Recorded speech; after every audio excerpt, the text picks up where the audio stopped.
हरे कृष्णा। जय शिल प्रभुपाद की जय। हरे कृष्णा। তো আশা করি সকলে গুরু কৃষ্ণের কৃপায় ভালো আছেন, ভালো থাকেন এই প্রার্থনা রাখছি। তো আমরা প্রত্যেক দিন শ্রী শ্রী গৌর পার্শ্ব চরিতাবলী গ্রন্থ থেকে আমরা শ্রবণ কীর্তন করছি। তো আজও আমরা করার চেষ্টা করব। তো আজকে আমরা এখন যেটা নিয়ে চর্চা করছি যে গৌরীদাস পণ্ডিত, যিনি হচ্ছেন চৈতন্য মহাপ্রভুর একজন অন্যতম, যার কাছে চৈতন্য মহাপ্রভু নিত্যানন্দ মহাপ্রভু থেকে গেছিলেন। তো আজকে আমরা শ্রবণ করব। তো আসুন আমরা সকলে মিলে মঙ্গলাচরণ করে আশীর্বাদ নিয়ে তারপরে আমরা শ্রবণ করব। হরে কৃষ্ণ। ॐ अज्ञानतिमिरान्धस्य ज्ञानाञ्जनशलाकया चक्षुर्मिलितां येन तस्मै श्रीगुरुवे नमः। श्रीचैतन्यमनोभीष्टं स्थापितं येन भूतले स्वयं रूपकदा मायं ददाति स्वपदान्तिकं। वन्देऽहं श्रीगुर श्रीच्युतपादकमलं श्रीगुरवैष्णवांश्च श्रीरूपं सग्रजातं सहोगान रघुनाथं वितं तं सजीवं सद्वैतं सावधूतं परिजनसहितं कृष्ण चैतन्यदेवं श्रीराधा कृष्ण पादान सहोगान ललिता श्री विशाखान्विताश्च नामं विष्णुपादाय कृष्णप्रेष्ठाय भूतले श्रीमते जयपताका स्वामिनीति नामिने नामाचार्यपादाय निथाय कृपाप्रदायिने गौरकाथधामदाय नगरग्रामोत्तारिणे नामं विष्णुपादाय कृष्णप्रेष्ठाय भूतले श्रीमते भक्तिवेदान्त स्वामिनीति नामिने नमस्ते सरस्वती देवे गौरवाणी प्रचारिणे निर्विशेष शून्यवादी पाश्चात्यदेशतारिणे वंशाकल्पतरुभ्यश्च कृपा सिन्धुभ्येव च पतितानां पावनेभ्यो वैष्णवेभ्यो नमो नमः। जय श्रीकृष्ण चैतन्य प्रभु नित्यानन्द श्री अद्वैत गदाधर श्रीवासादि गौरभक्तवृन्दं नित्यानन्द नमस्तुभ्यं प्रेमानन्द प्रदायिने कलो कल्मषनाशाय चरणोपपातये नमः। आजानुलम्बित भुज कनकावदातो संकीर्तननित पितर कमलायताक्ष विश्वम्भरो द्विजवरो जुगधर्मपालो वन्दे जगत्प्रियकरो करुणायावतारो। हरे कृष्ण कृष्ण कृष्ण हरे हरे हरे राम राम राम हरे हरे। ॐ नमो भगवते वासुदेवाय। ॐ नमो भगवते वासुदेवाय। ॐ नमो भगवते वासुदेवाय। नारायणं नमस्कृतं नरं चैव नरोत्तमं देवीं सरस्वतीं व्यासं ततो जयमुदीरयेत्।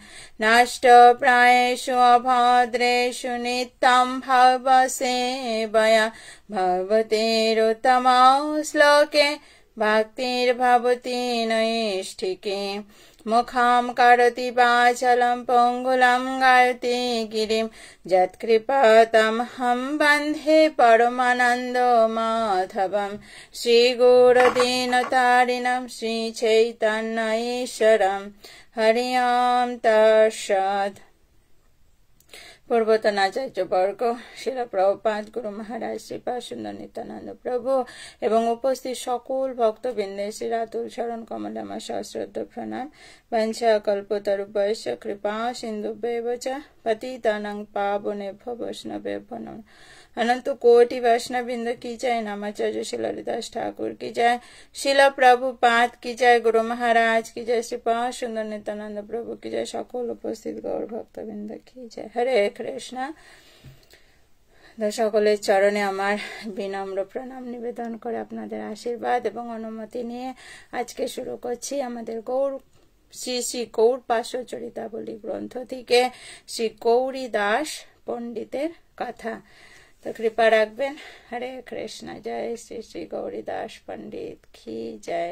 श्री गौर निताय की जय। श्रील प्रभुपाद गुरु महाराज की जय। सकल उपस्थित भक्तवृंद की जय। हरे कृष्ण।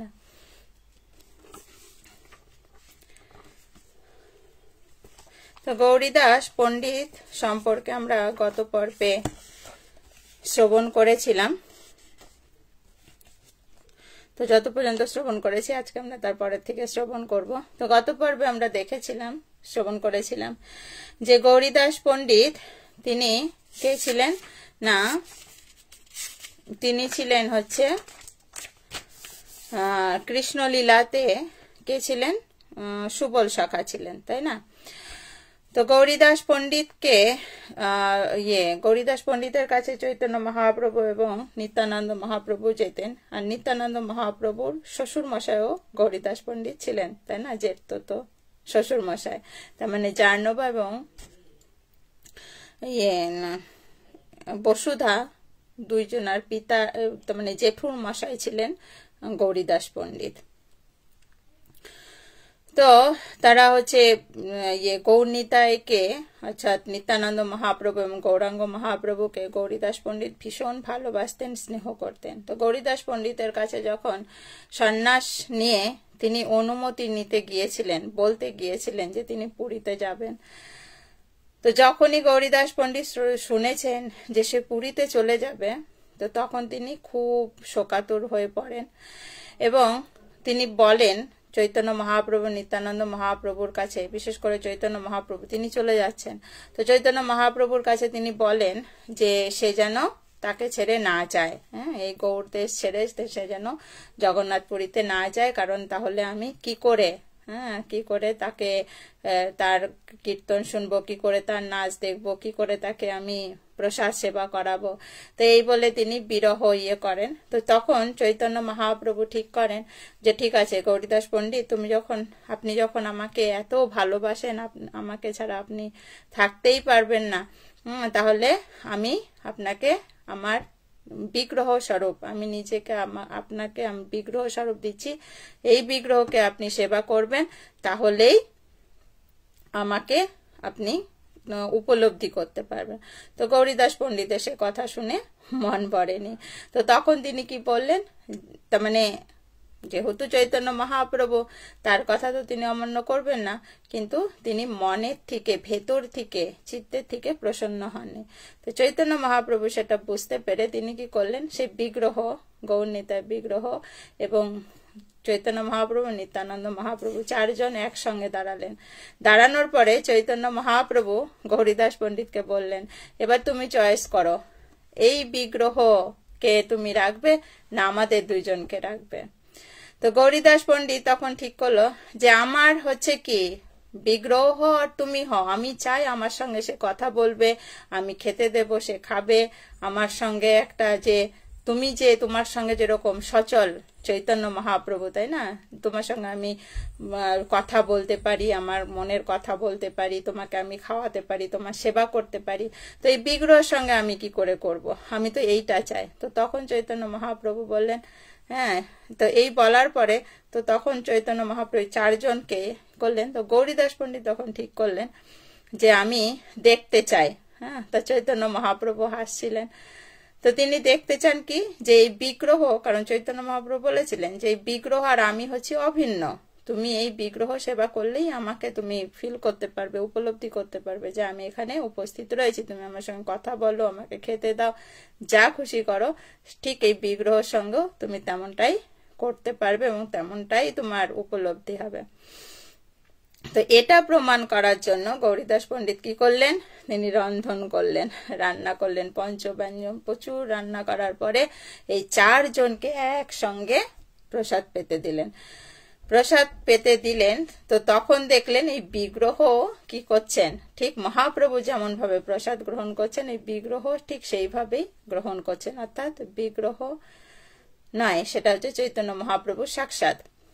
তো এই দেখে তখন কি করলেন, গৌরীদাস পণ্ডিত প্রসন্ন হলেন। তো গৌরীদাস পণ্ডিতকে তিনি বললেন যে এবার তুমি বলো তুমি কি করতে চাও।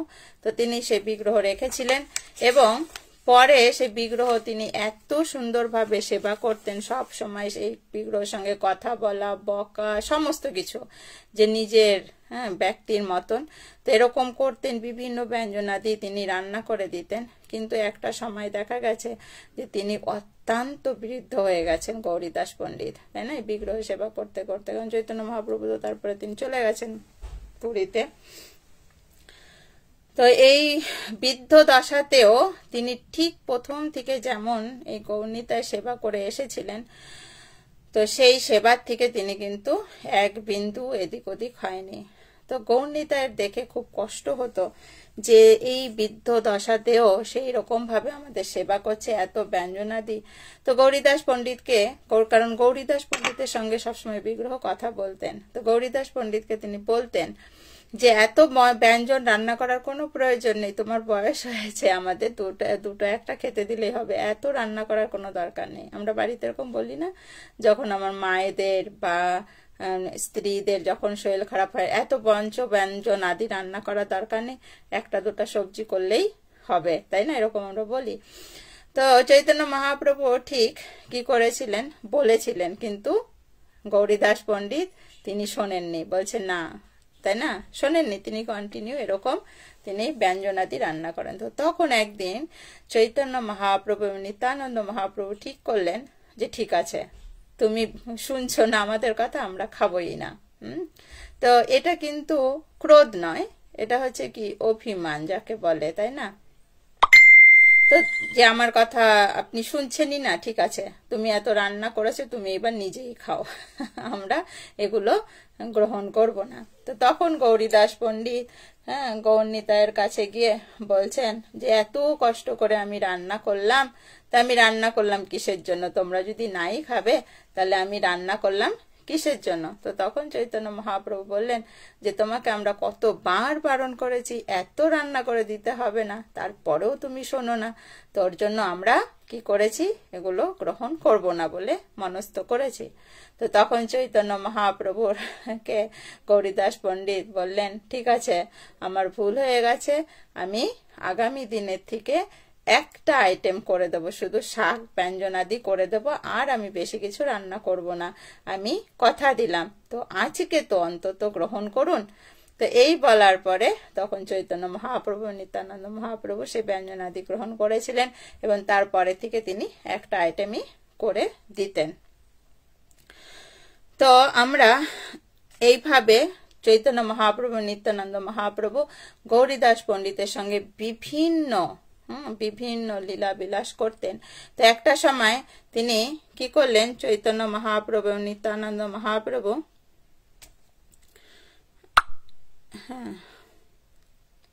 ঘরে বিরাজ করতে লাগলেন, তাই তো। তারপরে আমরা কোথায় ছিলাম, তো এই পর্যন্ত আমরা ছিলাম যে তিনি বিভিন্ন ভাবে এইভাবে চৈতন্য মহাপ্রভু নিত্যানন্দ মহাপ্রভু গৌরীদাস পণ্ডিতের সঙ্গে বিভিন্ন লীলা বিলাস করতেন। কখনো ব্রজের লীলা গৌরীদাস পণ্ডিতকে দেখাতেন, কখনো গৌরনিতায়ের যে কি করছেন এরকম খুনসুটি করা। তো আর একটা আমরা লীলা পড়বো, সেটা আজকে আমাদের শ্রবণীয়। তো শুরু করছি, কৃপা রাখবেন। হরে কৃষ্ণা। আর আমি মনে হয় লিঙ্ক পাঠাতে ভুলে গিয়েছি, কারণ যখন শুরু করে ফেলেছি তখন যা লিঙ্ক পাঠাইনি। তো যাই হোক, সকলে উপস্থিত হয়েছেন তার জন্য অসংখ্য ধন্যবাদ। হরি বল। তো তারপরে কি বলছেন, শ্রী গৌরীদাসের প্রিয় শিষ্য কে ছিলেন? হৃদয় চৈতন্য। তো হৃদয় চৈতন্য এটা খুব সুন্দর, এই গৌরনীতায় যে কত লীলা করেছিলেন। তো একবার শ্রী গৌর সুন্দরের জন্মতিথি উপলক্ষে শ্রী গৌরীদাস শিষ্য গৃহে গেলেন। যাবার সময় শ্রী হৃদয় চৈতন্যকে শ্রী গৌর নিত্যানন্দের সেবাভার দিয়ে গেলেন। তো হৃদয় চৈতন্য একবার কি করেছিলেন, গৌরীদাস পণ্ডিত কি করলেন, তার শিষ্য হৃদয় চৈতন্যর কাছে এই গৌর নিতায়ের সেবা ভার দিয়ে তিনি একটু গিয়েছিলেন। অন্য আর এক শিষ্যের গৃহে তিনি গিয়েছিলেন। তো হৃদয় চৈতন্য খুব প্রেম ভরে সেবা করতে লাগলেন। গৌর জন্মোৎসব নিকটবর্তী হলো, মাত্র 3 দিন সময় আছে। আমাদের কদিন আছে? আজকে কত, 9 তারিখ, তাই না? 10, 11, 12, 13, 14 তারিখ। তো 5 দিন আছে। তা যাই হোক, আমরাও ঠিক সময় মতনই পড়ছি, তাই না? তো বলছেন যে গৌর জন্মোৎসব নিকটবর্তী হলো, মাত্র 3 দিন সময় আছে, এখনো পর্যন্ত গৌরীদাস ফিরে এলেন না। হৃদয় চৈতন্য খুব চিন্তা করতে লাগলেন। অতঃপর শর্ত প্রণোদিত হয়ে উৎসবের পত্রাদি লিখে শিষ্য ভক্তদের কাছে প্রেরণ করলেন। ঠিক এ সময় গৌরীদাস ফিরে এলেন। হৃদয় চৈতন্য গুরুদেবের কাছে পত্রাদি লিখে তিনি যে শিষ্য ভক্তদের আমন্ত্রণ করেছেন তা জানালেন। অন্তরে যদিও খুশি হলেন, তথাপি বাইরে ক্রোধ দেখিয়ে বলতে লাগলেন। কি বলতে লাগলেন গৌরীদাস পণ্ডিত? তিনি ভেতরে খুশি হয়েছেন যে তিনি উপস্থিত নেই, কিন্তু হৃদয় চৈতন্য কি করেছেন, যে প্রভুর জন্মদিন, সেই জন্মদিন উৎসবে সকলকে নিমন্ত্রণ করেছে। তো কিন্তু বাইরে তিনি কি করেছেন, ক্রোধ দেখাচ্ছেন, কারণ তার কাছে জিজ্ঞাসা আদি না করেই সে এরকম পাকামো করেছে। তো সেইটা তিনি রাগ করছেন। তো রাগ করে কি বলছেন, মোরবিদ মানে কইলা স্বতন্ত্র আচরণ নিমন্ত্রণ পত্রী পাঠাইলা যথা তথা। তো বললেন যে আমি উপস্থিত রয়েছি, আমি এখনো জীবিত রয়েছি, তুমি আমার শিষ্য, এখনো মানে তুমি আমাকে না জিজ্ঞাসা করেই তুমি নিজের স্বাধীনতা পেয়ে তুমি নিমন্ত্রণ পত্র সকলকে পাঠিয়ে দিলে। এই অনুষ্ঠান কি করে হবে? হয় না, আমরা বাড়িতে এরকম করে বলি না, যে যখন আমরা কোনো আমাদের যারা গুরুজন রয়েছেন বাড়িতে, যিনি মেন রয়েছেন, তাদেরকে যদি আমরা না জানিয়ে কোনো একটা প্রোগ্রাম বাড়িতে রাখি, তো তখন সে অন্তরে অন্তরে খুশি হয় যে না, এরা দায়িত্ব নেওয়া শিখেছে। কিন্তু এটা যাকে বলে যে একটা অনুমতি নিয়ে বড়দের সঙ্গে সমালোচনা করে কোনটা করলে ভালো, তো এইটা শেখানোর জন্য যে যা কিছুই আমরা করি না কেন, যাতে বড়দের আনুগত্য থেকে তাদের কাছ থেকে আমরা জেনে বুঝে কোনটা করলে ঠিক, কোনটা করলে ভুল, বা কিভাবে করব, এই যে একটা আলোচনা, তো এইটা শেখানোর জন্য তখন তারা কি বলেন, রাগ করেন যে আমি তো এখনো বেঁচে রয়েছি, আমাকে করে মনে হচ্ছে যেন আমি আর এই বাড়ির কেউ নই, তাই না? তো আমাকে তো জানাতে লাগবে, যাও তোমরা যা খুশি করো, আমি এর মধ্যে নেই, এত মানুষ আসবে, খাওয়াবে কি করে, কে রান্না করবে, কে কি করবে, এরকম করে আমরা চিৎকার চেঁচামেচি করি, তাই না? তো গৌরীদাস পণ্ডিত এখানে হৃদয় চৈতন্যকে এগুলো বলছেন, যে আমি উপস্থিত রয়েছি, আমি এখনো জীবিত রয়েছি, আমি তো আসবো, আমি কি তোমাকে বলেছি যে এই অনুষ্ঠানের আয়োজন করতে? তুমি পাকামো করে সবকে আবার কি, ঠিক আছে তুমি আয়োজন করতে পারতে, আবার কি করেছো, তুমি তাড়াতাড়ি সকলকে নিমন্ত্রণ করেছো, কারণ বেশি দিন তো নেই। হৃদয় চৈতন্য ভেবেছে যে বেশি দিন নেই, মাত্র 3 দিন, সবাই হাঁটার রাস্তা, সকলকে আসতে সময় তো লাগবে, তো এখন যদি আমি পত্র সকলকে না পাঠাই তাহলে সকলে আসবে কি করে? তো ওই মনে করে তিনি পাঠিয়ে দিয়েছেন। তো এখন গৌরীদাস পণ্ডিত তাকে বকছেন, যে কইলা সে কইলা এবে না রহিবা এথা, ওইছে শুনি প্রণমিয়া চরণ যুগলে, গঙ্গা তীরে গিয়া রহিলেন বৃক্ষ তলে। তো কি করলেন, এই হৃদয় চৈতন্য কে এরকম করে গৌরীদাস পণ্ডিত বকলেন। তো বকে বললেন তুমি এখান থেকে বেরো, আমরা বলি না বাড়ি থেকে বেরো, তো বলছে তুমি আর এখানে থাকতে পারবে না, তুমি অত্যন্ত মানে স্বাধীন চেতনা নিজেকে মনে করছো, তোমার এখানে থাকার কোনো দরকার নেই, তুমি এখান থেকে যাও, তুমি নিমন্ত্রণ করেছো, আমি দেখবো তুমি নিমন্ত্রণ কি করে তুমি ই করো, উৎসব করো, এত বড় আয়োজন করেছো, এই কটা দিন কে এত ই করবে, যাও বেরো এখান থেকে। হ্যাঁ, তো এরকম বলেছেন। তো হৃদয় চৈতন্য কি করেছেন, গুরুদেবের চরণে প্রণাম করে তিনি গঙ্গার তীরে গিয়ে বসে রয়েছেন। তারপরে কি হলো, তো বলছেন এখানে, শ্রী হৃদয় চৈতন্য শ্রী গুরুর চরণে প্রণাম করে গঙ্গা তীরে এলেন এবং এক বৃক্ষতলে অবস্থান করতে লাগলেন। এমন সময় একজন ধনী নৌকায় বহু ধন নিয়ে হৃদয় চৈতন্যের নিকটে এলেন। কারণ হৃদয় চৈতন্য বৃক্ষতলে বসে বসে ভাবছিলেন যে এত তো সবাইকে নিমন্ত্রণ করলাম, গৌরাঙ্গ মহাপ্রভুর জন্মোৎসব হবে না তাই কখনো হয়, তাই না? কারণ তিনি খুব প্রেম দিয়ে ভগবানের সেবা করতেন। তা এইটা তিনি বসে বসে বৃক্ষতলে ভাবছিলেন। হ্যাঁ, আর এই সময় কি করেছেন, একজন ধনী নৌকায় করে বহু ধন নিয়ে হৃদয় চৈতন্যের নিকটে এলেন। হৃদয় চৈতন্য সেই ধন গুরু গৌরীদাসের নিকটে পাঠিয়ে দিলেন। হ্যাঁ, তো সেই ধন সম্পত্তি তিনি কি করলেন, গৌরীদাস পণ্ডিতের কাছে পাঠিয়ে দিলেন। সেই ধন দিয়ে গৌরীদাস হৃদয় চৈতন্যকে গঙ্গা তীরে উৎসব করতে বললেন। শ্রী গুরু দেবের আদেশ পেয়ে হৃদয় চৈতন্য গঙ্গা তীরে উৎসব আরম্ভ করলেন। ক্রমে ক্রমে বৈষ্ণবগণ সেখানে সমবেত হতে লাগলেন। হৃদয় চৈতন্য ভক্ত মহান্তগণকে নিয়ে উদ্দণ্ড নৃত্য কীর্তন আরম্ভ করলেন। তাদের মধ্যে স্বয়ং শ্রী গৌর নিত্যানন্দ নৃত্যগীত করলেন। হৃদয় চৈতন্য স্বচক্ষে তা দেখতে পেলেন। একদিন গৌরীদাস উৎসব করছেন। পূজারী বড় গঙ্গাদাস মন্দিরে প্রবেশ করে দেখেন সিংহাসনে শ্রী গৌর নিত্যানন্দ নেই। এ ব্যাপার তিনি শীঘ্র শ্রী গৌরীদাসকে জানালেন। পণ্ডিত বুঝতে পারলেন হৃদয় চৈতন্যের প্রেমে বশ হয়ে দুই ভাই তার কীর্তনে যোগদান করেছেন। তখন শ্রী গৌরীদাস মৃদু হাসতে হাসতে একখানি যষ্টি হাতে নিয়ে গঙ্গার তটে যেখানে কীর্তন হচ্ছিল সেখানে এলেন। হ্যাঁ, তো এই গৌরনীত এরকম করে চলে যেতেন। তো এখানে মেন যে লীলাটা হয়েছিল, তো এই যে হৃদয় চৈতন্য, তাকে তো গুরুদেব বলেছিলেন হ্যাঁ যে না তুমি এখান থেকে বেরো, তুমি আমার অনুমতি না নিয়ে তুমি এরকম কাজ করেছো, এটা তুমি ঠিক করনি, তো তুমি এখানে থাকতে পারবে না, যাও তুমি বেরিয়ে যাও। তো সে আর কোথায় যাবে, সে কি করেছে, সে গঙ্গার তটে বৃক্ষর তলে গিয়ে তিনি বসেছিলেন। বসে তিনি চিন্তা করছেন তাহলে এই উৎসব আদি কি হবে। তারপরে আবার ভগবানের প্রতি ভরসা আছে যে যখন করেছি দেখা যাক কি হয়।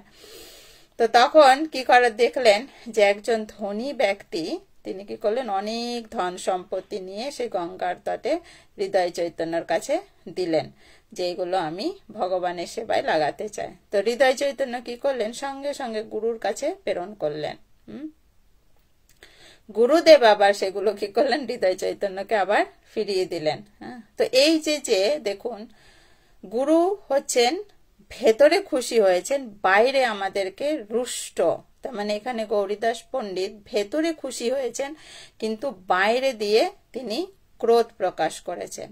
তো আমাদের এখান থেকে শিক্ষা যে আমাদেরকে শেখানোর জন্য, তাই না, আমরা যাদের আন্ডারে ভক্তি করছি, আমরা যে গুরুবর্গের সান্নিধ্যে ভক্তি করছি, তো কিছু কিছু আচরণ আছে এখান থেকে আমাদের বোথ সাইডে, যেরকম একটা প্রথম দিকতে আমরা নিতে পারি যে আমাদের তাদের কাছ থেকে সে যেখানেই থাকুক, যদিও এখন আমাদের তো ফোন আছে, আমাদের ফোন করে হোক অনুমতি নেওয়া উচিত। আমি কি এই কাজটা করতে মনস্থ করেছি, এটা কি করব, এটা করলে কি ভালো হবে, বা এইটা কোন দিনে করব, এরকম করে আমাদের যোগ জিজ্ঞাসা করা উচিত। তাহলে সে আরো বেশি প্রসন্ন হবে। আবার আরেক দিক দিয়ে আমরা নিতে পারি যে কিছু কিছু ক্ষেত্রে আছে যেটাতে হচ্ছে কি করলে এই কাজটা যদি আমি করি তাহলে সে সন্তুষ্ট হবে, তাই না, সে সন্তুষ্ট হবে। তো এইটা দেখে যে সে হয়তো কোনো একটা কাজের জন্য আটকে গেছে বা করতে তার হয়তো অসুবিধা হতে পারে, এইগুলো ভেবে আমরা তৎক্ষণাৎ এই ভগবানের ভক্তির ক্ষেত্রে আমরা কি করতে পারি, ডিসিশন নিতে পারি। এখানে হৃদয় চৈতন্য কার জন্য? নিজের জন্মদিন পালনের জন্য করেছিলেন না, চৈতন্য মহাপ্রভুর জন্য, তাই না, ভগবানের জন্য। তো এইটা দেখে গৌরীদাস পণ্ডিত কি হয়েছিলেন? খুশি হয়েছিলেন। তো এইখানে তিনি কেন রাগ করলেন? না, এটা তাকে শিক্ষা দেওয়ার জন্য, না তোমার বড়দের কথা, যেহেতু তুমি আমার আন্ডারে আছো, তো আমার কাছে তোমার অনুমতি নেওয়া উচিত ছিল, তাই না, উচিত ছিল। তো এই শিক্ষাটা দেওয়ার জন্য তিনি এই ক্রোধটা করেছিলেন। কিন্তু যেহেতু তিনি ভেতরে সন্তুষ্ট ছিলেন, তাই না, ভেতরে সন্তুষ্ট ছিলেন, ওর জন্য ভগবান তার সঙ্গে ছিলেন। হ্যাঁ, তোর জন্য এই যে যে অনুষ্ঠান হবে, কারণ গৌরীদাস পণ্ডিত যে এত আয়োজন তুমি করেছো, এই আয়োজনের, এই যে অনুষ্ঠানের এত খরচাপাতি, যে এই লোকজন আসবে, তাদের প্রসাদ পাওয়ানো, এই করা, এত খরচাপাতি, এইটুকুন সময়ের মধ্যে আমি জোগাড় করব কি করে, তাই না? তুমি এত লোককে কেন বলতে গেছো, এত ভক্তদের কেন বলতে গেছো? তো এই যে তার মনে যে আমি কোথায় এত কিছু পাবো, তো ভগবান দেখুন যে হৃদয় চৈতন্য হৃদয় থেকে তিনি প্রার্থনা করেছেন, ভগবান নিজে নৌকা ভরে দিয়ে গেছেন। তোর জন্য আমাদের ভগবানের ভক্তির ক্ষেত্রে আমরা মনে মনেও যদি আমরা করার চেষ্টা করি, হৃদয় দিয়ে যদি ভগবানের কাছে প্রার্থনা করি, হয়তো আমার সামর্থ্য নেই, দেখবেন কোনো না কোনো ভক্তের মাধ্যমে সেই কাজটা আমার হয়ে যাচ্ছে, তাই না, হয়ে যাচ্ছে। এরকম অনেকের জীবনে এরকম আমি অনেক অভিজ্ঞতা শুনেছি, যে সে শুধু মনে মনে ভাবতেন কি করে করব, কি করে হবে, কি হবে কি হবে না। হয়তো সঙ্গে সঙ্গে হবে না আমাদের জীবনে, কারণ আমাদের ভক্তি তো অতটা শুদ্ধ নয়, তবে সেটা হবে, কিছুদিন পরে হলেও সেটা কিন্তু হয়। তোর জন্য এই বিশ্বাসটা আমাদের রাখতে লাগবে, যেটা হৃদয় চৈতন্যের ছিলেন। হ্যাঁ, তো তারপরে কি করলেন হৃদয় চৈতন্য? দেখুন যে গুরু রাগ করেছেন, তার কাছে কিন্তু ধন সম্পত্তি আছে। আমাদের মতন চেতনা যদি আমরা, আমাদের মতন, বিশেষ করে আমার মতন চেতনায় যদি থাকতাম, ঠিক আছে আপনি তাড়িয়ে দিয়েছেন তো কি হয়েছে, দেখেন আমি দেখিয়ে দেবো অনুষ্ঠান করে, তাই না, ধন সম্পত্তি তো চলে এসেছে, আমার ডাক ভগবান শুনেছে। এই যে অহংকারের বশবর্তী হয়ে এই ধন সম্পত্তি নিয়ে ওখানেই আমরা অনুষ্ঠান করতে শুরু করে দিতাম, গুরুর থেকে বিচ্ছিন্ন হয়ে পড়তাম। কিন্তু হৃদয় চৈতন্য কি করেছেন, যে না, ধন সম্পত্তি এসেছে, গুরুদেব তো আমাকে বকেছে, কারণ কি আমি বেশি পাকামো করেছি, তো সেইগুলো সম্পূর্ণটা ধরে গুরুদেবের কাছে পাঠিয়ে দিয়েছেন। আর এইটাতে হচ্ছেন গুরুদেব প্রসন্ন হয়েছেন। তো ওই ধন সম্পত্তি আবার যখন গুরুর হয়ে হৃদয় চৈতন্যের কাছে ফিরে এলো, তখন কিন্তু হৃদয় চৈতন্য অনুষ্ঠান করলেন, তাই না। এর থেকে আমাদের শিক্ষা, হয়তো গুরু আমাদের উপরে রুষ্ট হবেন, তাই না, রুষ্ট হবেন, যার আন্ডারে আমরা ভক্তি করছি সে আমাদের প্রতি রুষ্ট হতে পারেন আমার আচার আচরণে, কিন্তু তাকে ছেড়ে গেলে হবে না। আমার জীবনে যেটা যদি খারাপ সময় আসুক, ভালো সময় আসুক, হ্যাঁ, কিন্তু তার থেকে যেন আমরা কখনো বিচ্যুত না হই, হ্যাঁ, বিচ্যুত না হয়। তো তাকে সেটা আমরা যখন জানাবো, তো সেইটাতে প্রসন্ন হয়ে যে আশীর্বাদ আমাদের কাছে ফিরে আসবে, সেইটাতে আমাদের জীবনে আরো বেশি আমরা ভক্তিতে এগোতে পারবো, তাই না। হৃদয় চৈতন্যের কাছে এই যে ধন সম্পত্তি গুরুর মাধ্যম হয়ে আবার তার কাছে ফিরে এলো, তো এইটাতে দেখুন তিনি উৎসব করলেন, আর সমস্ত ভক্তরা সেখানে উপস্থিত হলেন। শুধু ভক্তই নয়, গৌর নিতাই নিজেও সেখানে উপস্থিত হয়েছিলেন, তাই না, উপস্থিত হয়েছিলেন। তোর জন্য আমাদের এখান থেকে বড় শিক্ষা, যদি আমরা সত্যি কৃষ্ণকে সন্তুষ্ট করতে চাই, যদি সত্যি কৃষ্ণ প্রেম লাভ করতে চাই, তাহলে গুরুর চরণ আমাদের কোনোভাবেই ছাড়া যাবে না, তাই না, কোনোভাবেই ছাড়া যাবে না। তো তার জন্য আমাদের কি করতে হবে, অপেক্ষা করতে হবে, বিশ্বাস রাখতে লাগবে, হ্যাঁ, আর আঁকড়ে পড়ে থাকতে হবে, যেটা আমরা শাস্ত্র এবং আচার্যগণের মাধ্যম দিয়ে আমরা যে শ্রবণ করি। যেরকম প্রভু বলেন হচ্ছে কি, আমকে যদি পাকাতে হয় আমকে গাছের সঙ্গে লেগে থাকতে হবে, কিন্তু পড়ে গেলে পরে, কাঁচা অবস্থায় পড়ে গেলে, ঝড়ে পড়ে গেলে, হ্যাঁ, তাহলে সেই আমটা কি কোনো কাজেই লাগে না, সেটা পচে নষ্ট হয়ে যায়, তাই না। তো আমাদের জীবনে এরকম অনেক রকমের কথা শোনা বা বকুনি শোনা বা হয়তো অবজ্ঞা করে, যান আপনি এখান থেকে বেরিয়ে যান, এই করেন সেই করেন, এরকম অনেক কথা আমাদের শুনতে হবে। কিন্তু সেগুলোকে মনে করতে হবে এটা আমার ভালোর জন্য তিনি করছেন। তো এই কথাটা হচ্ছে আমার জন্য ভীষণ ভীষণ ইম্পর্টেন্ট, কারণ আমি অনেক সময় মনে করি, রেগে যাই, তাই না? তো এটা যেন আমি না রাগে, এটা আপনারা আমার জন্য একটু প্রার্থনা রাখবেন। কারণ আমি যখনই বিশেষ করে শ্রীপাদসুন্দর নিত্যানন্দ প্রভু অনেক সময় তিনি আমাকে শাসন করেন, অনেক সময় না, তিনি শাসনে রাখেন দেখেই এখনো পর্যন্ত আপনাদের কাছে বসেই যে কথা চর্চাতে রয়েছি, না হলে হয়তো কবে হারিয়ে যেতাম। এর জন্য আমাদের সচিমাতাও কাছে আমি কৃতজ্ঞ, কারণ সে আমি একবার এরকম জুমের ব্যাপারে একটু প্রভু আমাকে একটু জাস্ট উঁচু গলায় বলেছিলেন, এমন খারাপ কথাও বলেননি, শুধু একটু তার মানে ওনার যে নর্মাল যে মোড তার থেকে একটু, কারণ হয়তো আমি কথাটা এমন সময় বলে ফেলেছি যেটা সঠিক টাইম নয় বা প্রভুর মেন্টালিটি ঠিক ছিল না, তো সেই সময় হয়তো বলে ফেলেছিলাম। তো সেইটা দিয়ে প্রভু আমাকে বলেছিলেন, আপনার যদি তার অসুবিধা হয় আপনি আসবেন না ক্লাসে, তাই না? কিন্তু তো এরকম করে আমাকে বলেছিলেন। তো সেইটাতে আমার একটু খারাপ লেগেছিল। খারাপ লেগেনি তো মানে ভালোই খারাপ, মানে জিনিসটা আমি অতটা সিরিয়াস নিইনি, বাট বুঝি ঠিক আছে প্রভু যখন বলেছেন তাহলে আমার টাইম হলে আমি শুনবো, না হলে শুনবো না। তার মানে এটা কি যে আমার স্বাধীনতাটাকে আমি অপব্যবহারের দিকে নিয়ে যাচ্ছিলাম, তাই না? তো এটা আমাকে আমাদের সচিমাতা তিনি আমাকে হেল্প করেছেন। তিনি আমাকে ফোন করে বলেছিলেন যে প্রভুকে আপনি যখন কথাটা, প্রভু তো ওরকম নন, কথাটা যখন বলেছিলেন হয়তো সেইভাবে সঠিক টাইমটা হয়নি, যাই হোক আপনি আসুন ক্লাসে।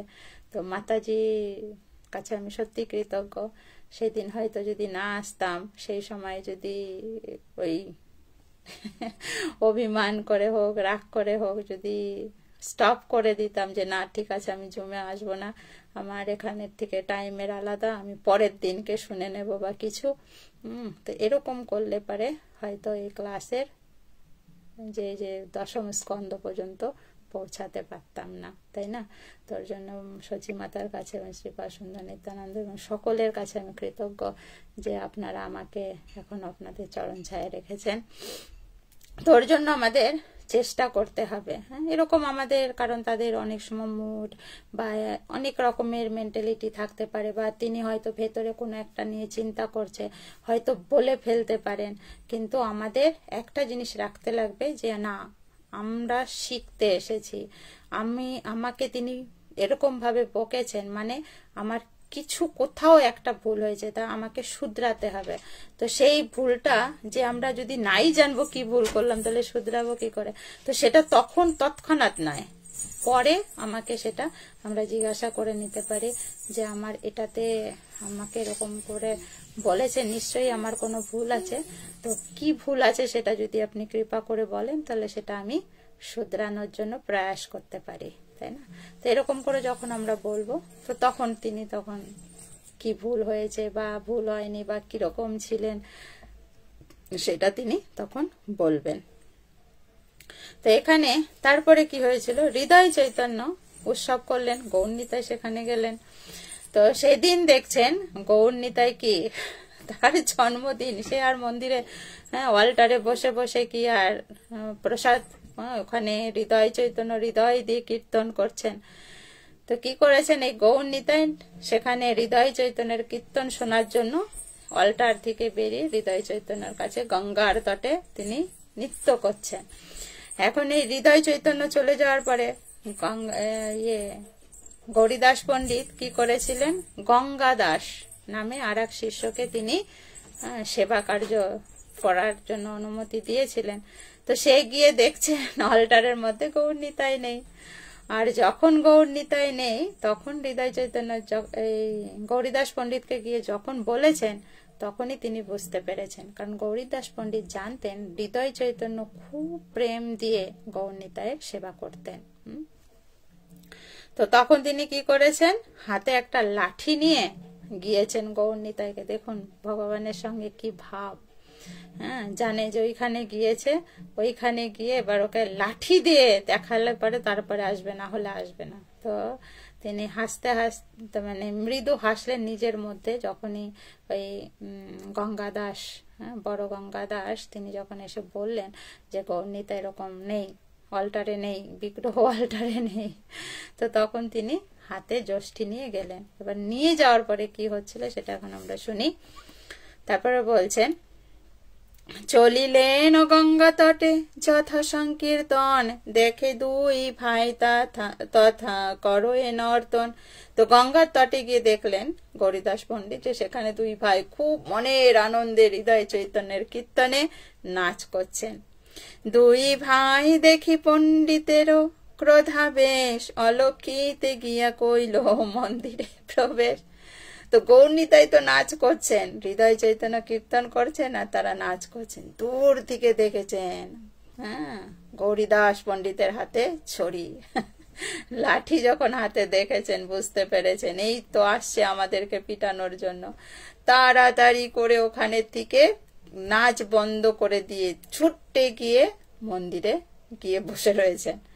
তাহলে ভাবুন ভক্তের সঙ্গে ভগবানের কি সম্পর্ক, কি সম্পর্ক। ওর জন্য শাস্ত্রে বলা আছে ভগবানের কাছে আমরা যা চাইব তাই দেবে, কিন্তু কৃষ্ণ ভক্তি, কৃষ্ণ প্রেম, এইটা সহজে ভগবান দিতে চান না, দিতে চান না। কারণ দিলে পরেই ভগবান সেখানে বন্দী হয়ে যান, বন্দী হয়ে যান। ওর জন্য আমাদের কাছে, আমাদের সবসময় ভগবানের কাছে ভগবানের প্রতি কৃষ্ণ প্রেম, কৃষ্ণ ভক্তি, এটাই সবসময় আমাদের চাইতে হবে, চাইতে হবে। কারণ আমরা যদি মোক্ষ চাই আমাদের মোক্ষ দিয়ে দেবে।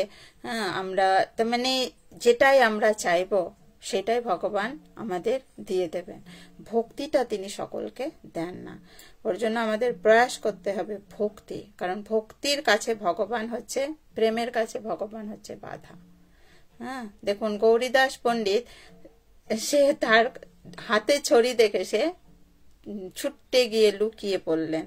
তাহলে বোঝা যাচ্ছে যে এখানে ভগবান গৌরীদাস পণ্ডিতকে কতটা ভয় পেতেন, তাই না? ভয় পেতেন। তো এগুলো হচ্ছে কি স্নেহ, ভালোবাসা, তাই না? ভালোবাসা। তো এইভাবে গৌরীদাস পণ্ডিতের সঙ্গে চৈতন্য মহাপ্রভু, নিত্যানন্দ মহাপ্রভু করতেন। তারপরে বলছেন, শ্রী গৌরীদাস দেখলেন গৌর নিত্যানন্দ হৃদয়ের মন্দিরে। তো এখান থেকে ছুটে চলে গেছে। আর গৌরীদাস পণ্ডিত দেখলেন হৃদয় চৈতন্যের, হৃদয়ে চৈতন্য মহাপ্রভু লুকিয়ে পড়েছেন। সেটা হচ্ছে হৃদয় চৈতন্য দেখলেন। গৌরীদাস পণ্ডিত দেখলেন। গৌরীদাস দেখলেন গৌর নিত্যানন্দ হৃদয় মন্দিরে প্রবেশ করলেন। অর্থাৎ যে হৃদয় চৈতন্য নাম, ওনার প্রথম নাম ছিল হচ্ছে হৃদয়। তো যখন এই গৌরনিতাই তার হৃদয়ের মধ্যে লুকিয়ে পড়লেন গৌরীদাস পণ্ডিতের হাতে ছড়ি দেখে, তারপরের থেকে নাম হচ্ছে হৃদয় চৈতন্য। বলছেন, তা দেখে আনন্দে শ্রী গৌরী দাস নয়নাশ্রু সংবরণ করতে পারলেন না। বাহ্যত সে ক্রোধ ছিল তা ভুলে গেলেন ও দুই ভুজ উত্তোলন করে ধেয়ে জড়িয়ে ধরলেন হৃদয়কে, বললেন, তুমি ধন্য, আজ হতে তোমার নাম হৃদয় চৈতন্য হলো। হরি বল। হ্যাঁ, তো যখন গৌরীদাস পণ্ডিত এটা দেখলেন যে হৃদয় চৈতন্যের মানে হৃদয় মন্দিরে গৌরাঙ্গ মহাপ্রভু, নিত্যানন্দ মহাপ্রভু গৌরীদাস পণ্ডিতের হাতে লাঠি দেখে তার হৃদয়ের মন্দিরে প্রবেশ করে তারা লুকিয়ে পড়ল। এটা দেখার পরে গৌরীদাস হৃদয় চৈতন্যকে ধরে তিনি কান্না করতে লাগলেন আর বললেন, হৃদয়, তোমার জীবন ধন্য, তোমার জীবন ধন্য, তোমার মতন শিষ্যকে পেয়ে আমার জীবনও ধন্য। তুমি এত শুদ্ধ, এত তুমি প্রেম দিয়ে ভগবানকে ভালোবেসেছ, ভগবান তোমার প্রতি এত প্রসন্ন যে তোমার হৃদয়ে আজ চৈতন্য মহাপ্রভু, নিত্যানন্দ মহাপ্রভু নিজে প্রবেশ করেছে। তো তোমার জীবন ধন্য, তোমার জীবন ধন্য। আজ থেকে তোমার নাম হয়ে যাক হৃদয় চৈতন্য। হরি বল। এই বলে হৃদয় চৈতন্যকে জড়িয়ে ধরে আলিঙ্গন করলেন। নয়নের জলে হৃদয় চৈতন্যকে সিক্ত করতে লাগলেন, তিনি কান্না করতে লাগলেন। হৃদয় চৈতন্যকে জড়িয়ে ধরে হৃদয় চৈতন্য প্রেমে লুটিয়ে পড়লেন গৌরীদাসের শ্রী চরণতলে। দেখুন, গুরুদেব বলছেন হৃদয় তোমার নাম আজ থেকে হয়ে যাক হৃদয় চৈতন্য। তোমার শুদ্ধ ভক্তির জন্য, তোমার প্রেমের এতটা প্রগড়তা যে আজ তোমার হৃদয়ে চৈতন্য মহাপ্রভু, নিত্যানন্দ মহাপ্রভু তোমার হৃদয় মন্দিরে প্রবেশ করেছে, তাই না? তুমি কত ভাগ্যবান, তোমার জীবন ধন্য ধন্য। গুরুদেব শিষ্যের প্রশংসা করছেন, শিষ্যকে জড়িয়ে ধরে কান্না করছেন। আর শিষ্য কি বলছেন? গুরুদেব এসব আপনার কৃপা, তাই না? লুটিয়ে পড়ে তার চরণ তলে পড়ে গৌরীদাস পণ্ডিতের চরণ তলে তিনি লুটাপুটি খেয়ে তিনি কান্না করছেন, না গুরুদেব, সব আপনার কৃপা, আপনার কৃপা। তো ওর জন্য দেখুন আমাদের যে এই যে একে অপরের প্রতি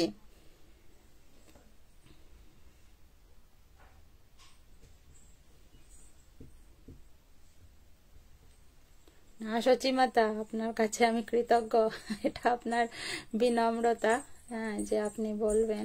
কিন্তু সত্যি সেদিনের দিনটা আমি সবসময় মনে রাখতে চাই, এবং যেন মনে রেখে যেন আপনাদের সঙ্গে থাকতে পারি, এটাই প্রার্থনা রাখি। কারণ আমি সেই সময় হয়তো সিচুয়েশনটা অত ডিপলি আমি ভাবিনি, বাট যত দিন আগাচ্ছে তত আমি ওই দিনটার কথা মাঝে মাঝে স্মরণ করি। সত্যি খুব ইম্পর্টেন্ট ছিল। তো যাই হোক, তো যেখানে আমরা ছিলাম, তো বলছেন যে হৃদয় চৈতন্য তো কি করলেন, তার চরণতলে, গুরুর চরণতলে পড়লেন। তো এর থেকে আমাদের জীবনে শিক্ষা যে গুরুদেব আমাদের প্রশংসা করবেন, সেই প্রশংসা শুনে আমরা যেন গর্ব অনুভব না করি, যে দেখুন আমি হলে তো তাই করতাম, দেখুন আপনার থেকে ভগবান আমার সেবাতে বেশি প্রসন্ন, আপনি না আমাকে বকেছিলেন, তাই না, আমি হলে তো তাই করতাম। কিন্তু এখান থেকে আমাদের শিক্ষা যে গুরু আমাদের প্রশংসা করতে পারেন, কিন্তু আমাদের জায়গাটা যেখানে, সেইটা আমাদের সব সময় মনে রাখতে হবে, তাই না? তিনি আমার গুরুদেব, আমি তার শিষ্য।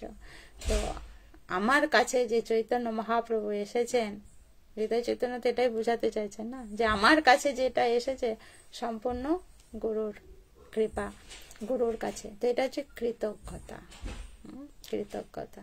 তো এই কৃতজ্ঞতা আমাদের মধ্যে থাকতে লাগবে, শুধু থাকতে না, পুটখুট করে থাকতে লাগবে। প্রত্যেকটা জিনিসে আমাদের গুরু কৃষ্ণের কাছে কৃতজ্ঞ থাকতে হবে, শুধু মুখে নয়, সেই রকম আচার আচরণ দিয়ে আমাদের দেখাতে লাগবে। আজ আমার জীবনে যা কিছু হয়েছে, কোন কোন ব্যক্তিত্বরা আমার জীবনের জন্য এই জায়গাটাতে আমি আসতে পেরেছি, সেইটা যদি আমি মনে রাখবো, ভগবান আমার প্রতি প্রসন্ন হবেন।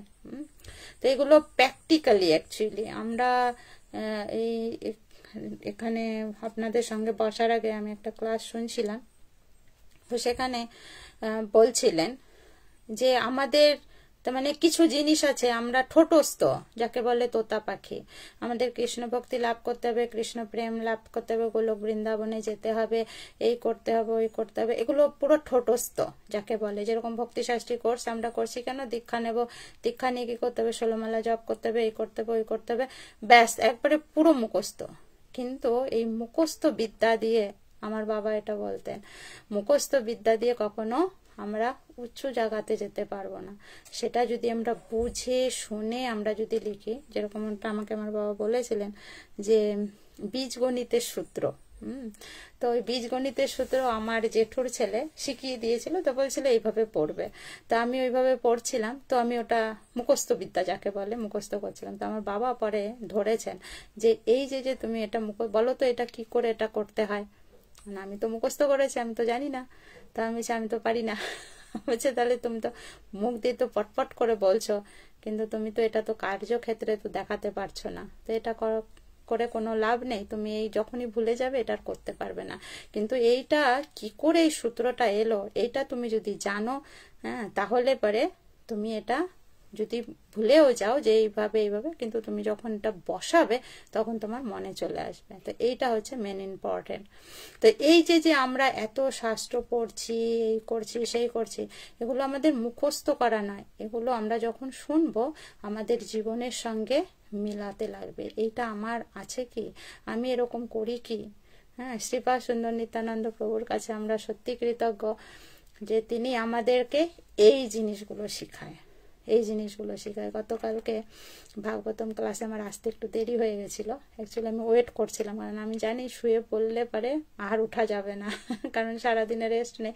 একবার শুলে তো আমি কি করছিলাম, আমার মেয়ের সঙ্গে অর্থাৎ জয়রাধার সঙ্গে কথা বলছিলাম যে প্রভু ক্লাস দেবেন, তো মন্দির থেকে আসবেন। তো দেখি টাইম দেখছি, কিন্তু মোবাইল চার্জে বসিয়েছিলাম। তো আমি জানি যে নোটিফিকেশান আসবে, তারপর আমি জুমে ঢুকবো। এখন মেয়ের সঙ্গে কথা বলতে দেখি নোটিফিকেশান আসছে না, অর্থাৎ আমার নোটিফিকেশান তো এসে গেছে কিন্তু ফোনটা হচ্ছে সাইলেন্ট মুডে রয়েছে। এখন নোটিফিকেশান কখন এসেছে আমি শুনতে পাইনি। পরে যখন টাইম দেখলাম, দেখি কি হে ভগবান, মনে হয় তো প্রভু চলে এসেছেন। তো সঙ্গে সঙ্গে ফোনটা ধরে যখন দেখলাম, হ্যাঁ দেখি অলরেডি আধ ঘন্টা, তো মানে 20 মিনিট হয়ে গেছে ক্লাস চলছে। তো যাই হোক, তখন ঢুকলাম। তো এই যে জীবনে আমাদের এই যে প্রভুর যে ক্লাসগুলো আমাদের জীবনে অ্যাপ্লাই করা, তাই না? আমাদের এই যে ক্লাসের জন্য ওয়েট করা, ক্লাস শুনবো, এটা আমাকে এরকম করে পালন করতে হবে, এইগুলো যখন আমরা করব তখন দেখা যাবে প্র্যাকটিক্যালি আমরা কি করছি, প্রোগ্রেস হচ্ছি, সামনের দিকে করছি। কিন্তু যদি আমরা মুখস্থ করে রাখবো তাহলে পরে কিন্তু আমরা ভক্তিতে আগাতে পারবো না, টেস্ট পাবো না, একটা সময় হারিয়ে যাবে।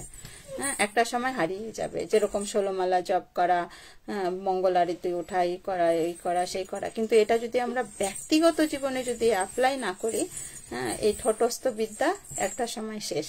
হ্যাঁ, এই দীক্ষা নেওয়া পর্যন্ত, তারপরে দীক্ষার পরে ব্যাস অলসতা চলে আসবে, তখন আর জপের মালায় জপ করতে ইচ্ছা হবে না, এই করতে ইচ্ছা হবে না। তোর জন্য আমাদের প্র্যাকটিক্যালি, তো যেটা আমি বলছিলাম, তো আমার মেয়েকে আমি বলছিলাম, হ্যাঁ, যে এই যে প্রভুর ক্লাসগুলো, ওর সঙ্গে কথা হচ্ছিল, তো বলছিলাম যে প্রভুর ক্লাসগুলো সকলের এত ভালো লাগে কেন, কারণ হচ্ছে প্রভু প্রত্যেকটা প্র্যাকটিক্যালি জিনিসগুলো যে এইভাবে এইটা করতে হয়, এটা করলে এরকম হবে, শাস্ত্রে এই বলেছে। তো শুধু শাস্ত্র আমাদের পড়লে হবে না, সেটাকে বোঝানোর মতন একজন ব্যক্তির কাছ থেকে আমাদের পড়তে হবে, তাহলে সেইটা আমরা আমাদের জীবনে পালন করে ভক্তিতে এগোতে পারবো। এগোতে পারবো। তো এরকম করে ওর সঙ্গে কথা বলছিলাম। তো যাই হোক, ওর জন্য আমার ভাগবতম ক্লাসে লেটও হয়ে গেছিল। তো এইভাবে আমাদের চেষ্টা করতে লাগবে, তাই না? চেষ্টা করতে লাগবে, তখন দেখা যাবে যে আমরা একটা জায়গায় পৌঁছাতে পারছি। তাই এখানে হৃদয় চৈতন্য ঠিক যে গুরুদেব এত কিছু বলছেন, এই করেছেন সেই করেছেন, কিন্তু গুরুদেবের নিজের জায়গাটা হৃদয় চৈতন্য কিন্তু ভোলেননি যে তিনি আমার গুরুদেব। তারপরে কি বলছেন, অতঃপর পণ্ডিত হৃদয় চৈতন্যকে নিয়ে স্বগৃহে এলেন। তখন হৃদয় চৈতন্যকে ফিরিয়ে নিয়ে এলেন এবং প্রাঙ্গণে মহা সংকীর্তন নৃত্য আরম্ভ করলেন। বৈষ্ণবগণ মহা হরি হরি ধ্বনিতে 10 দিক মুখরিত করতে লাগলেন। এইরূপে শ্রী গৌর সুন্দরের জন্মোৎসব শেষ হলো। অতঃপর শ্রী গৌরীদাস শ্রী হৃদয় চৈতন্যকে সেবায় অধিকার প্রদান করলেন। হ্যাঁ, তো পুনরায় আবার কি করলেন, গৌরীদাস পণ্ডিত হৃদয় চৈতন্যকে গৌরনিতাই সেবায়, যে তুমি গৌরনিতাইকে সেবা করার যোগ্য। তো শ্রাবণ শুক্লা ত্রয়োদশীতে শ্রী গৌরীদাসের তিরোভাব হয়। শ্রী গৌরীদাসের শিষ্য শ্রী হৃদয় চৈতন্য ও শ্রী হৃদয় চৈতন্যের শিষ্য শ্রী শ্যামানন্দ, শ্রী নরহরি শ্যামানন্দ প্রভু, যে তো উনি হচ্ছে হৃদয় চৈতন্যের গুরুদেব। তো শ্রী নরহরি চক্রবর্তী ঠাকুর শ্রী ভক্তি রত্নাকর গ্রন্থে 7ম তরঙ্গে শ্রী গৌরীদাস পণ্ডিতের মহিমা বর্ণন করেছেন। তো কোনো এক সময় আমরা ভক্তি রত্নাকর গ্রন্থটাও আমরা শ্রবণ করব, তাই না? আমার খুব ইচ্ছা, কারণ আমি দেখছি যে নরোত্তম বিলাস, সেখানেও আমি দেখেছি যে ভক্তি রত্নাকর গ্রন্থের উদ্ধৃতি দিয়েছেন, কারণ ওইটাতে সমস্ত পার্শ্বদের কথা অন ডিটেলসে আছে। তো আমরা কোনো এক সময়ে ওটাও শ্রবণ করার চেষ্টা করব। তো জয় হৃদয় চৈতন্য প্রভু पंडित की जय, सॉरी हृदय चैतन्य दास की जय, गौरीदास पंडित की जय। हरे कृष्णा कृष्ण कृष्ण हरे हरे, हरे राम राम राम हरे हरे। तो এইভাবে হৃদয় চৈতন্য এবং গৌরীদাস পণ্ডিতের সঙ্গে গৌর নিত্যানন্দ চৈতন্য মহাপ্রভু নিত্যানন্দ মহাপ্রভুর এইভাবে লীলা বিলাস করেছিলেন। তো আজকে আমরা এই পর্যন্তই থাকি। আগামীতে আমরা দেবানন্দ পণ্ডিতের সম্বন্ধে শ্রবণ করব, ঠিক আছে? জয় শিল প্রভুপাদ কি জয়। তো আজকের চর্চায় যদি কোনো ভুল ত্রুটি হয়ে থাকে, বলে থাকি, সমস্ত কিছুর জন্য আপনাদের কাছে আমি ক্ষমা প্রার্থনা করি এবং কৃপা আশীর্বাদ প্রার্থনা করি যেন আমি সদা সর্বদা এভাবে আপনাদের চরণ ছায়ায় বসে ভগবানের এবং ভক্তের কথা শ্রবণ কীর্তনে যুক্ত থেকে আপনাদের সেবা করার যোগ্য যেন হয়ে উঠতে পারে, এই প্রার্থনা রেখে আজকে এখানেই বিশ্রাম। বঞ্ছা কল্পতরুভ্যশ্চ কৃপা সিন্ধুভ্যেব চ पतितानां पावनेभ्यो वैष्णवेभ्यो नमः। अनंत कोटि वैष्णववृंद की जय। नामाचार्य शिल हरिदास ठाकुर की जय। शिल प्रभुपाद की जय। गुरु महाराज की जय। श्रीपाद सुंदर नित्यानंद प्रभु की जय। সকল উপস্থিত গৌর ভক্তবৃন্দ की जय। हरे कृष्णा। তো আপনাদের সকলকে অসংখ্য ধন্যবাদ এবং প্রণাম, কৃতজ্ঞতা জানিয়ে এখানে বিশ্রাম দিচ্ছি। তবে আমি চৈতন্য মহাপ্রভুর শিক্ষাটা এখন আমি দিতে, তার মানে মোবাইলে চার্জ দিতে ভুলে গিয়েছিলাম, তো দেখছি চার্জ আর মাত্র 10% আছে। তো 10%-এর 10 মিনিটস হবে না আই থিঙ্ক। তার জন্য আমি স্কিপ করে এটা আমি আজকে পড়বো, তবে বিকালে সেশনে প্রভু যখন আমাদের ক্লাস দিয়ে উনি মন্দিরে যাবেন, তো ওই সময়টাতে আমরা চৈতন্য মহাপ্রভু শিক্ষা গ্রন্থ থেকে পড়বো, ঠিক আছে? তো আজকে এই পর্যন্ত থাকছি, দেখা হবে তাহলে আগামী পর্বে। হরে কৃষ্ণ। যদি ভালো লাগে প্লিজ একটু শেয়ার করার চেষ্টা করবেন। জয় শ্রী শ্রী গৌরপাশচরিতাবলী গ্রন্থ কি জয়। গৌরীদাস পণ্ডিত কি জয়। হৃদয় চৈতন্য প্রভু কি জয়। শিল প্রভুপাদ গুরু মহারাজ সকল ভক্তবৃন্দ কি জয়। হরে কৃষ্ণ। প্রণাম।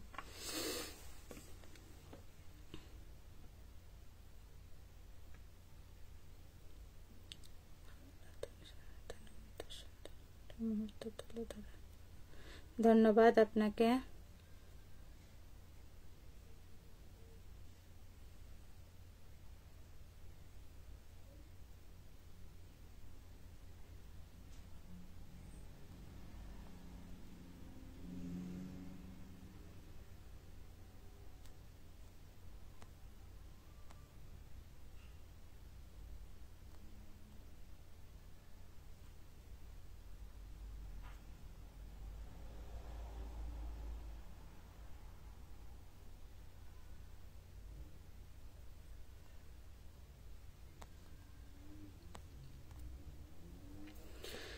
ঠিক আছে, তো অসংখ্য ধন্যবাদ। হরি বল। প্রণাম। জয় শিল প্রভুপাদ কি জয়। হরে কৃষ্ণ।